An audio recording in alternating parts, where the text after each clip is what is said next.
cool things you can easily do with pub battles is try out different scenarios and different strategies. Today I'm going to fight Austerlitz with the idea that Napoleon wasn't only bluffing, he had a different plan with his forces that he withheld. The only French forces on the battlefield today will be Soult's 4th Corps and Lannes' 5th Corps. In Napoleon's plan, all that they have to do is hold out to last the day, and he can put the rest of his plan in effect. Now, since I'm playing double blind solo, I can have the coalition still act somewhat timidly. So the left flank of the army will be holding its position.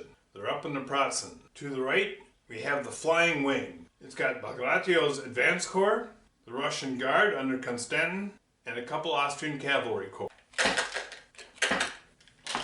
Let's see if Soult and Lannes can hold the coalition tide. In the early morning fog, the Tsar's rightmost forces advance.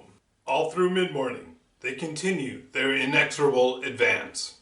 And late in the morning, the fog still heavy, the lines meet. Late morning combat.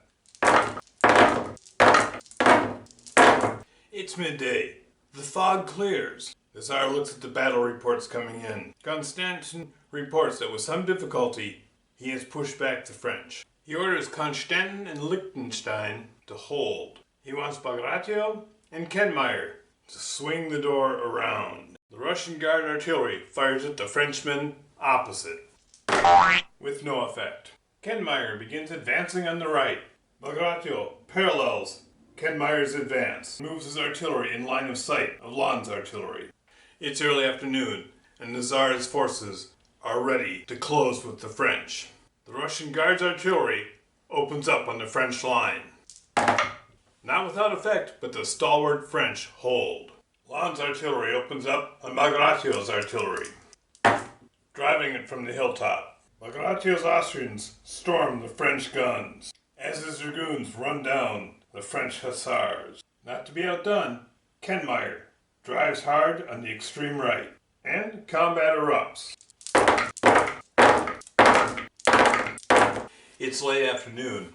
The Tsar looks at the map in his command post and he is cautiously hopeful. The French seem to be collapsing on the right. His troops have taken heavy losses. His troops on the left are waiting for the word to drive in and finish off the French. But at this point he's not sure he can pull it off and he doesn't want to leave his position exposed. As yet his orders are to continue the drive on the right. The coalition attacks.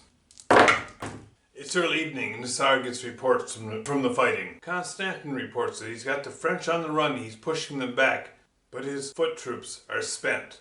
All he has left is his mounted arm. Bagration also reports that the French are falling back, they've been driven off. It's all he can do to keep up with their fleeing. The time is now. Does he dare to call on the troops in the left flank and have them drive in and finish off the French army? He bangs his fist on the table and he says yes. And with a shout, the coalition forces drive forward. Soult's artillery fires on the Russian Guard. Even at the flank, it is also to no effect. The unseen and bypassed cavalry charge the Russian Guard. Kenmeier's hussars race amok behind the French line. Liechtenstein's hussars race to save the Russian Guard. A confused maelstrom in the center.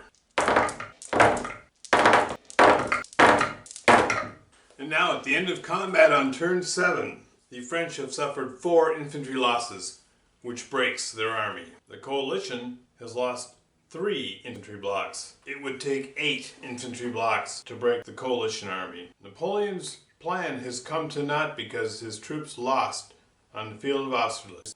A very good game.